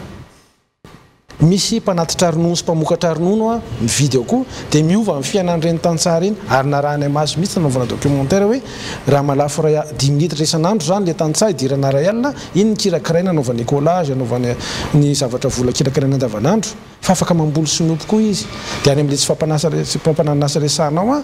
tena stratégie nationale mihitsy io ary afaka manao azany solombavam-bahoaka efa manana volavolan-dalàna mikasika an'izay ianareo mifampitoy amin'ilay fanontaniako teo mihitsy mialatsiny io ane tsy resaka hoe volavolan-dalàna rery ihany fa io ane hoa miainga azadino zay teniko izay miainga ao amin'ny loi de finance manahoana ny vola ao amin'ny ministère industrie fantatritsika ve manahoana ny fanaparitahana ny vola io manerana amin'ny faritra fantatritsika ve dia tohizako le resaka hoe le hoe programme vision nationale zany aloha atao mahitsy manana vina nationale fampandrosoana famoronana asa ve fanjakana dia ity a hiteny anareo fa ny vina ananany a dia vision amalinany eo amin'ny Facebook zay le izy misy zavatra maseho amin'ny Facebook a dia iny lasa vision Madagasikara ajanony aloha le hira nisy hira nandeha farany teo zao ao anatin'le mialatsina diversion zany a mamorona hira atao rap le hira pirenena zay tena hoe mijanona ao am-pony malagasy hira fanevany hira dia nefa mivoaka le tao amin'ny Facebook namaly le nalazaina imbécile moa izy tamin'izany namaly le 6% imbécile nisanjato imbécile dia najanona le hira jusque efa ngatsy manana politika nationale momba ny kolotsaina ny firenetsika ahoana zany politika nationale momba ny kolotsaina zany ahoana moa reo mpanakanto manatalenta marobe atsika reo raha mba alefa misehatra amin'ny manerana zao tontolo zao tahaka ny nataon'ireo firenena sinoa azadino fa nampalaza ny firenena sinoa voalohany dia kung-fu zay ny nampalaza ny firenena sinoa zany hoe ny kolotsaina nanana ny politika nationale hoentinay ty isehatra maneran-tany aiza ny etsika ve zavatra oatra reny dia zay vao manao réaction dia anaty Facebook tsika mandeha tsy maintsy ovainy zany zavatra zany zavatra zany reola zay le tenenike miainga ao amin'ny volavolan-dalàna jerevy tsara ny vola lanitsika ho an'ireo représentation any ivelany ny diplomaty ny ambassady inona no andrasana amin'ny ambassady tsirairay mahalala an'izany ve tsika mahalala an'izany ve fanjakana somary tsika misy parti politique dimy samy manana ny vinany fa reo vinanay reo afaka mifameno reo complémentaire resaka tsika teo amin'ny resaka hoe olana eto Madagasikara ny an'ny FM malagasy tsotra le sandamolo iny tsy mety eo amin'ny mesary anareo azaonareo raha tsara tsika 2024 dimapolo taona lasa 1974 valo alina ariary ny vidina 404 bacheray 400 000 francs valo alina ariary androany tsika raha makary amin'ny Carrefour vaovao nareo ary misy Roquefort papillon 250 000 ariary ny kilao tsy le bolongany 250 000 ariary ny kilao zany hoe nazahoana 404 bachet efatra fromage ray kilao sisa androany fa mbola nahita indray jambon de Parme voaingana nandalo tao jambon de Parme 300 000 ariary ny kilao 300 000 ariary ny kilao PDB ny gasy tsy mandray 300 000 ariary 1 500 000 isam-bolana PDB ny gasy tsy mandray an'izay 250 000 ariary zay kory ary ka amin'ny fomba ahoana moa io 250 000 ariary io ray kilao fromage avy any velany na ray kilao jambon avy any velany karaha man'olona ray volana ahoana tsy tonga dia TDL karaman'le malagasy tonga dia zany karahatsetso mialatsiny efatra amin'ny elany ianao teny an'izay hoe fanafoanana midy zay hatramin'izao tsika ireo mpitondra ny fandiby mbola tsy misy aloha zany nandray an'izay karazana sosikevitra zay hoentina fa zao ngely izy tsy hoe le mpitondra ngeny no tsy manaiky tamin'ny andro ny CST ho any oetikio 80% CST nanaiky fa olona roa manakana zany eto amintsika zany rehefa olona ray fotsy manakana zay mantsy tsy tafita fomba fiainana zay lo fiainana pirenena zay lo fiainana ka zay mahatonga ny tenanay retirety hoe hitondra fiovana tsy maintsy ianao leo amin'ny lohany mba tsy hisy anindry ianao fa tsy mandainga amin'ny teny hoe tsy nisy nanaiky ireo 80% CST nanao sinia an'le résolution miteny hoe foanana midy dia karina ny sandam-bola ny namako Rono Ratsiraka nanao sinia tao tamin'izany amiko ny résolution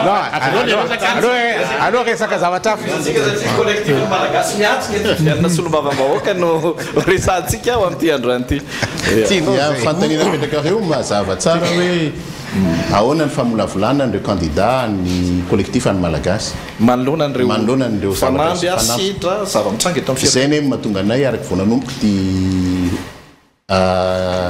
valandresaka ny rahantsika ty teo dia niteny hoe maka fotoana izahay mba hitsinjovana nyle olona zay ho tongeny tena iaro ny tolona marina raha ntianao candidat solobavambaoka nge androany mety amanetsiny satria no mibaiko eo anatin'izay dia ny hoe akatoerana raha toerana ndedavinay tao anatin'ny kolektifa ny malagasy dia efa lasa zay nanao zavatra hafa teo fa tsy toerana ndedavinay fa fanovana ndedavina teto dia ny valylela zaina teo dia efa nitenina tsitiky ny namana président Androbel teo ny sivana voalohany indrindra aloha dia any fotony ahoana moa ny safidiananao solombavam-bahoaka ny anarana hoe solombavam-bahoaka nefa tsy fantany akory ny olona le vahoaka isolony vava ny potony any zay ny sivana voalohany indrindra ary zay no petraka eto anatin'ny kolektifa ny malagasy ary zay ny tazomanay amin'le fiarahana ny hoe niezaka nataonay eny milaveriko ihany dia mba ahafahany olona ny fotony mandray anjara sy mandray andraikitra amin'ny fiainam-pirenena ary ny tena fandresena lehibe tamin'iny tolona iny ary tiana hotohizana ary tokony hotohizana dia zay fandraisan'ny olona anjara ny foton'izay ny olona avy any amin'ny ARB, MMM, FMI, MTS, ny FTT ny tsy mifankalala taloha teny fotony tany fa izao reo mifandray mifampitatana amina tanjona anankiray hoe andao vainy Madagasikara ary tia ny lalana anovatsika azy dia zay zavatra zay ny zava-dehibe ny olana reto raha fitinina nge le zavatra miseho teo tsy ny angavany fotony zany le olona lany mitantana ny fireneny ary zay le olana zay le manque de légitimité zany hoe tsy nivoaka maronisa tsy malala ny tena etaetam-bahoaka ny fotony fatany ve zao hoe ohatrina vidy mibokinomby nefa ny omby nompiny nivoaka malagasy eto zany olona mibokinomby zany angeka tsy niainany zany anao tsy malala ny zany hoe zao ny tokony hamahana ny zany satria voaka malagasy matapitrisany miaina sy miopiompy kavina ny resahana dia avy eo nasiana pusy dia nataony olona sangisangy le izy rehefa avy eo hoe atsony amin'ny telefôna ny omby zany rehefa odiny ariva tsy tanteraka mola izy misaotra an'Andriamanitra fa sady ny omby tsy miteny no ny connexion koa tsy nandeha ny tiako lazaina dia tsotra ny olana fototra dia ny tsy fanana ny mpitondra vina le voalaza rehetra teo hoentina mampandroso any Madagasikara ary zay viny zay zay nge no tsarainy ny ao amin'ny antenimera-pirenena rapitso ary za zany tsy miady hevitra amin'ny hoe anaramaso ny mpanatanteraka araka ny voalazanao teo fa hanova mihitsy fatra ny raha filazanao mantsy dia hoe tonga amin'ny antenimera-pirenena dia anaramaso ny mpanatanteraka io tsy ilainy io mpanatanteraka io satria rehefa maro anisa ianao amin'ny antenimera-pirenena dia mivoatra any ampanatateraka ihany ko zany hoe misy famatorany reo amin'ny fitantanana ra-panjakana ilaina ny afantarany vahoaka an'izay dia zay ny mazava-dehibe azy ary ny olona tonga ao zany dia hanova tanteraka ny Madagasikara mihitsy dia androanytsika manana didy manova ny voaka malagasy tsirairay avy Ivrisard 10 minitra sisa 10 minitra sisa ampafantarina anareo zay oro zay no ananatsika dia arinantsika eo zany ny fandraisam-pitenenana ary tsy ampanofy ny vahoaka malagasy koa le olona tenen'ny président azy to satria izy anie nanana vina ihany ohatra meko anao zao nanana vina izy hitsabony zao tontolo zao amina CVO vinany zany de tsisy dikany dokotera tsy dika ny mpikaroka dokotera tany aminay dia niantso anako tamin'ny fotoanan'ny Covid de niteny hoe misy problème ato satria misy tambavy tonga ao tsy maintsy ajanona daholo ny protocole rehetra fa tsy maintsy le tambavy ny amena mpitsabo de ianao efa nianatra an'izany tany université ka manina zany taninao zany eo tsy ka ianao ny afaka resanao sonde retso izy de miforcé daholo tsy maintsy ampiasana le tambavy de hitanareo fa maro ny olona nodimandry zay tsy nitsabo tena fa nieritreritro le tambavy hitsabo ny tenany de maty na solombavam-bahoaka io nisy maty na sénateur nisy maty za tsy niteny hoe matin'le tambavy fa fatokisana loatra hoe le tambavy ty nitsabo ana de ny tambavy ihany nohaniny fa tsy ninona le fanafody hafa mihitsy izy donc nanana vina ihany izy fa vina mahatonga catastrophe eny azy le fotoana moa nampahajaviko teo satria nareo dimy rahalahy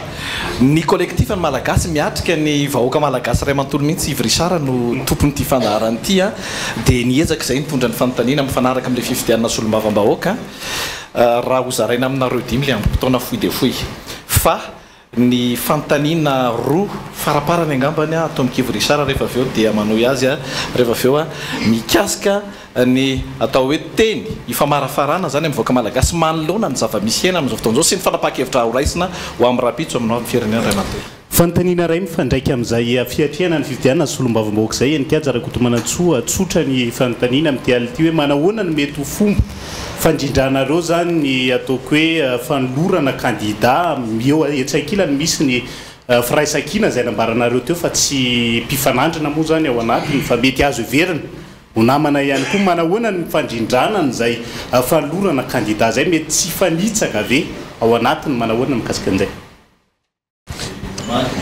ny any kolektifa amin'ny malagasy aloha dia tsotra ny anay reto rehefa nolotra candidat de candidat tokana candidat ny kolektifa amin'ny malagasy iarahana manolotra iarahanay manolotra raha misy ino moa naisamy anay fa raha misy ohatra hoe district zao manolotra ny FDT manolotra ny MTS de miresaka zay de manao consultation any amin'ny base asaina miresaka koa ny base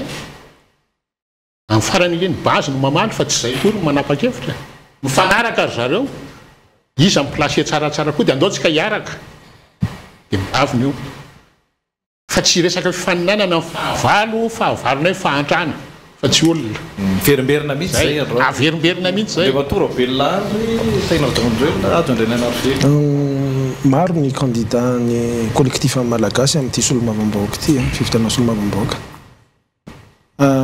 ny afaka teneniko aloha dia manainga mavesatra ny olona pirenena rehetra zany ataoko hoe tsy fahafaliana rehetra na frustration zavatra mahasosotra anareo rehetrarehetra tamin'ny ataon'ity fitondrany ity tongava mandatsabato amin'ny fahasivamboropolo ny volana me maro ny candidat ny fanoherana azo isafidianana ary anisan'izany ny candidat ny kolektifa ny malagasy amin'ny distrika maro eto Madagasikara zay mahay mifampiresaka araka ny efa voalaza teo raha misy hoe candidat misy toerana anankiray zany distrika anankiray misy olona anankiroa amin'ny parti politika misy anay kanefany tsy voatery ihany koa hoe fanoherana anankiray nresahana ihany ny ao fa zay koa afaka manolotra ohatra ny atao tanin'andrivo renivohitra zao misy avy amin'ny vovonana hafa de misy koa avy amin'ny kolektifa malagasy satria toerana roa ny ao amin'io toerana io fa tsy hoe menany vovonana anankiray ihany de tsy manolotra zay ohatra zany mety amin'ny toerana hafa koa zany amin'ny arrondissement ihany koa tsy manolotra zay satria hitanay hoe mety tsara toerana kokoa le candidat ny vovonana anankiray mpanohatra de tsy mampiditra candidat zay ao amin'ny toerana anankiray io ka misy karazana stratégie fa angamba ny mahita anazy hoe tsika ny paikady mijanona ho anareo ihany andreato taina rajafonjoelona dia azo andraina ny zava-dehibe dia izao itsika rehetra zao ny fanivana inona ny zavatra ny antony tenenako mahazatra malagasy dia zany asana solombavam-bahoaka zany mpitaky katikatara zay fijerintsika azy hatramin'izay fijeriny akamaroan'ny olona ary tena vitsy ambany ny tapahavitriana ho an'ny fifidianana solombavam-bahoaka tena hoe betsaka mihitsy makala an'izany hoe ianao député tsy mety aminay ianao dia anjarantsika izao mampafantatra azy hoe manana lanja lehibe amin'ny fandrosoan'ny firenena ny solombavam-bahoaka any amin'ny circonscription ny fidianana ho azy raha manana olana ianao amin'ny fitsabony atao Tsimondrano dia anontany io solombavam-bahoaka anao hoe ny divanao hoe ny vola ministeran'ny fahasalamana akatia Tsimondrano hoe ohatrinony manana olana ianao fa tsy mandeha tsara ny asa nampanantenaina momba ny pavé aty Tsimondrano anontany io nanahoana ny passation de marché anio nisy kolokolo ve io zoany député zoany solombavam-bahoaka daholo zany mangataka ny taratasy rehetra momba ny passation de marché amina marché ray na ao anaty circonscription indrindrandrindra zoany fa maninona ny tsy orinasa takitiny nahazo an'le asa zay mety ao amin'le avao amin'le circonscription fa maninona ny orinasa vari foana nahazo an'le asa saky mandeha le zatra mampimenimenina antsika kolokolo rehetra io zany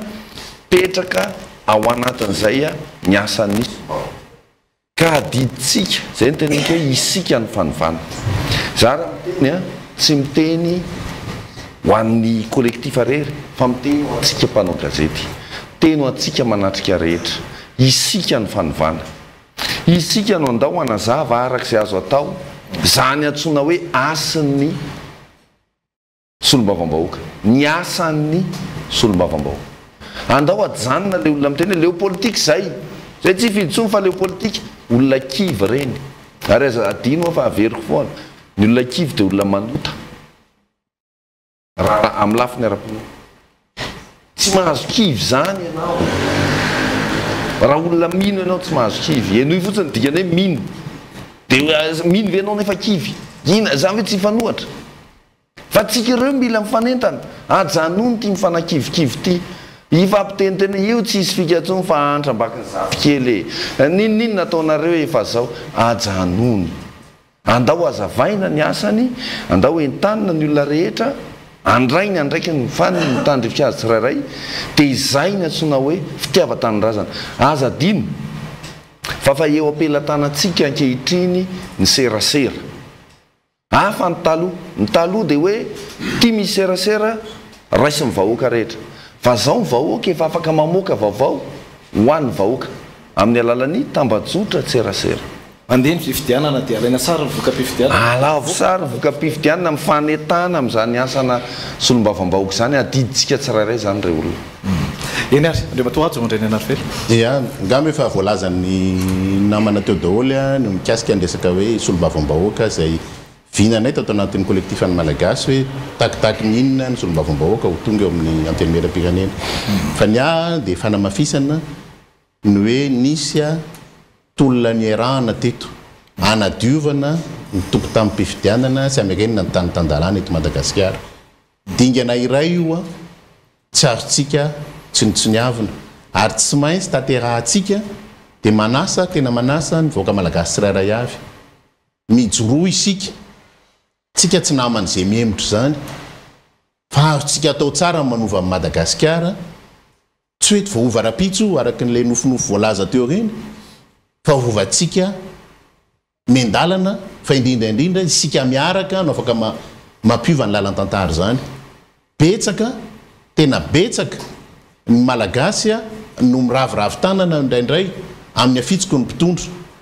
dia androany te hiantso amin'izareo reo hoe tandrazatsika ty taranakitsika no oneto tsika ny tompona andraikitra voalohany ao anatin'ny fanovana araky ny voalaza teo azo atao tsara ny mampiova nyzao fiainana zao raha nety aminao fa ranako amin'izay ny tsara ny fiainanao taorianany fifidianana filoha-pirenena iny dia tena araky nylazaiko teo tsofoko rano ianao tohizo fa raha hitanao fa tsy nety ny fiainanao taorianany fifidianana filoha-pirenena reny adidinao malagasy tsirairay avy no mitsangana mampitsahatra ny zany zavatra zany tsy ababy antaranaka fara mandimby am'izao fahoriana iainana am'izao fotoana zao tohizo kely zany 10 minitra sisa metsika ray minitra farany avy angambany tohizo kely zany ray minitra ngamba dia fa anatiny za zany dia manao antsoavo amin'ny fianakaviana rehetra eto Madagasikara indrindrandrindra ny vehivavy satria ny vehivavy dia manana ataontsika hoe lanjany lehibe mihitsy eto amin'ny fiainam-pirenena ary ny vehivavy tsy hitako hoe mivadibadika zany loatra amin'ny lafiny politika raha ohatra izy mpanao politika tsy izy loatra nitondra kolikoly eto Madagasikara mialatsiny amin'ny lehilahy fa manana lanjany gezy izy ary ny antsoavo ataoko dia ao anivon'ny fianakaviana tsirairay miainga eo anivon'ny fianakaviana mihitsy ny tsy fankasitrahana ny zavatra tsy mety eto amin'ny tany sy ny firenena zany hoe tokony ao anivon'ny fianakaviana mihitsy misy discussion ohatra misy fomba firesahana ao anivon'ny fianakaviana tsirairay eto Madagasikara dia mba tafiditra anatin'ny kolikoly tsara anatin'ny kolotsaina zafady anatin'ny kolotsaina mialatsiny tafiditra anatin'ny kolotsaina ny vahoaka malagasy tsara hoe inona moa ny ratsy inona ny tsara eto amin'ny tany sy ny firenena satria indraindray lasa zavatra ratsy ataon'olona hoe tsara ohatra hoe le kolotsaina zany lasa miainga amina zavatra hafa dia donc zany eo anivon'ny fianakaviana zany tokony mafantatra tsara hoe nareo ao tokony mafantatra hoe tsy mety ny fiainantsika tokony nareo mihitsy zany na dia tsy manao politika izy dia izy zany afaka miteny na ny ampianarana ny mpianatra afaka miteny ny ray aman-dreny na ny ampiasana na ny ambanivohitra izy afaka miteny hoe tsy mety zao fiainantsika zao tena miainga avy any am-potiny mihitsy ny zavatra tsy fankasitrahantsika amin'ny fiainana dia zay atya anao ny asanay misaotra tompoko toizatsika amin'ny andrematoandry robel zay ray minitra farany hoe tsika manakatona ny fandaran'izay androtsaka candidat solombavam-bahoaka Madagasikara amin'ny distrika maro eto Madagasikara ny Kolekitifa Malagasy ka amin'ny voalohany indrindra dia manentana antsika vahoaka na marina ny anarantsika na anaty lisy mpifidianana eny anivon'ny fokotany ka raha mbola tsy ao dia manoratra an'izany anaran'izany avy hatrany manangy antsika ihany koa zay frustre rehetra zay kivy zay ketraka zay sosotra amin'ny zavatra ataon'izao fitondrany zao ho avy tonga ifidy zany hoe ho avy voté en masse tika mianakavy amin'ny fahasivy-amby-roapolo volana May maro ny candidat aty amin'ny fanoherana azonao safidianana na ny kolekitifa malagasy io na amin'ny fanoherana hafa na amin'ny vovonana hafa ary zay mety aminao dia jereo fanova zavatra tsika ary manomboka eo ny fanovana fa tsika dia fihavanana zava-dehibe ho an'ny fanovana misaotra tompoko tsy ho tsinonay angamba zokony indrindra nanomboka fitenenana teo dia nyzandriny indrindra no amaranantsika azy avy eo andrematoa ajo andray ny anarofelo andrematoa azonsakratsetson avy eo dia mamarana azy andrematoa tahina raha zavatra ia misaotra anareo misaotra anareo namana nanatrika rehetrarehetra teto misaotra ny nareo mirahalahy mpanao gazety ary mpijery atsika eo amin'ny fahitalavitra sy mimeno atsika amin'ny ainao manjery rehetrarehetra foy ny teny ho teneniko hoe tena mila tsika Madagasikara te anao antsoavy ampiray tanazana amintsika mila sa tsika manova mila sa mampiseho fa tena zanaka malagasy tsika ary miady amin'izany fahovana zany ka eto dia efa manao antsoavy amintsika rehetra tsika navaka na tsika maramila na tsika mpiasa-panjakana na tsika olotsotra na tsika mpianatra na tsika ray aman-dreny adiditsika re olona manavitra ny Madagasikara amin'izao nandetehana azy zao dia tongava miaradia amin'ny kolekitifa ny Malagasy andrematoa Jean-Jacques Ratsetson zay ihany dia hoa manao antsoavo tsy vita amin'ny fimenomenonana fotsiny ny fiainana oka zay fimenomenonana sahirana sy ny karazana androany ianao manana chance safarany tondra ny fanovany Madagasikara amin'ny fomba hoana ny anaovanao an'izay amin'ny fandehananao mifidy dia miaro ny safidinao amin'ity fifidianana député ty satria io fifidianana député io io sisa atreto aloha no afahana mitondra fanovana olona aloha voalohany satria araky ny teneniko teo tsy resaka rafitra io fa resaka olona mena hovana le olona eo amin'ny fitondrana ty zany ty no afahantsika manao an'izay ka miantso ny vahoaka malagasy rehetrarehetra aza vita mimenomenona fotsiny fa za miteny hoe mandana rehefa misy candidat ny mpanohatra ao miotanana izy manaovanareo volontaire tsy voavidy vola manao délégué any amin'ny bureau de vote dia ambeno ny safidinareo fa zay mivoaka eo tonga dia voavita ny fanisambato avoay amin'ny Facebook tia ny valim-pifidianana eto amin'ny fokotanina ina eto amin'ny commune ina eto amin'ny district anay tsy mahazo mifoana amin'iny ny valim-pifidianana fa tsika koa raha tsy zay no ataontsika dia maty menomenony eto foantsika hoe maty tsisy fiovana any ampelantanantsika ny fitaovana ahafahantsika manova zavatra manomboka androany. Misaotra tompoko. Tahina Razafonjely mamarana azy ianao président. Misaotra tompoko, misaotra anareo mirahalahy, misaotra ny nanatrika rehetra tanteraka tsomatsara ny androsika androany. Fanontaniana ray ihany no apetrako. Rehefa vitsy mpifidy dia mora mangalatra. Dia manontany ray mpifidy tsy tonga mifidy zay satria betsaka mpangalatra. Mpangala-bato ny resahako. Dia manontaniana tena izy ary ny fanontaniana marina. Tsy mifidy ianao dia betsaka mpangalatra sa betsaka mpangalatra dia tsy mifidy ianao. Inona ny azonao ovaina ianao malagasy io? Le mpangalatra ve ny azonao ovaina sa le mifidy? Fampiankina le fanontaniana fa inona ny azonao ovaina? Rehefa tsy voaovanao mpangalatra, mandehana mifidy. Misaotra tompoko. Eny ary tompoko lasy tompoko vavy dia izay ihany koa no mamarana ny fandarantsika amin'ny ity hariva ity. Orairay sasany katroka no niarahantsika teto amin'izao fandarana manokana izay ampahatsevana antsika niarahana tamin'ny vovonana politika mitambatra ao anatin'ny kolekitifa ny Malagasy. Ahitana ny eo anivon'ny firaisankina tia tanindrazana, ny eo anivon'ny Malagasy tonga saina, ny eo anivon'ny fahefa-mividy zao no ilain'ny Malagasy, ny eo anivon'ny Malagasy miaramiainga, ny eo anivon'ny Anjomara sy ny Rivobaovao. Mankasitraka antsika tany an-tokantrano tany niaraka tamin'ny hatramin'ny farany. Mankasitraka anareo ray aman-dreny dimy mirahalahy nitondra an'izay fanazavana ho an'ny vahoaka Malagasy manoloana ny fanamby miandry azy ireo amin'izay tohindra raha-pirenena. Misaotra antsika rehetra nanatrika ihany koa ny fandarana. Misaotra tena ihany tsika Yves Richard, ny namana teknisianina rehetra, ny onjam-peo sy ny fahitalavitra izay manao ny relais zany na manao ny fampitana ao arian'izao fandarana manokana izao. Mankasitraka indrindra tompoko, manome fotoana ao antsika ho an'ny manaraka indray satria ao anatin'ny fotoam-pifidianana antsika heverina fa tsy voalohany izao fiarahana izao, izao fanazavana ny saim-bahoaka izao fa satatra bavarano ihany mandra-pitafa indray ary. Loma tompoko.